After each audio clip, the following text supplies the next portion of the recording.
Alrighty, John, here's another one of your 347s. The description is combination. It's got our As Cast 10 on it. It's got the Edelbrock manifold.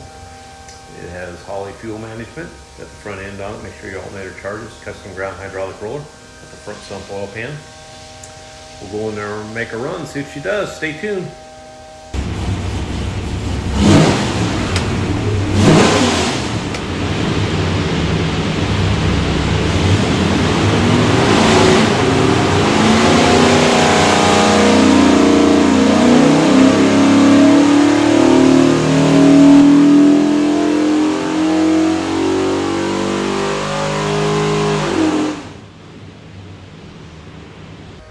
Alrighty, 3,500, 400 foot-pounds of torque, peaks torque 408, peaks horsepower 429, so everything's good. Next thing we'll do is we'll pull the pipes back, make sure it's good and clean for you, and I'll show you a few other things.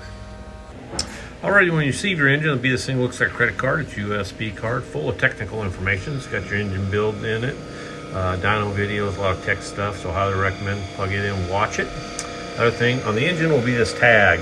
Have the engine number up there, some other specs. Make sure that you keep that. That engine number is the easiest way for us to look you up, give you information. Also, on the flip side, there'll be this here. It'll have this URL code. You can hover over that, check that out. So there's tons of information here for you. I would highly recommend utilizing it, and have a great day.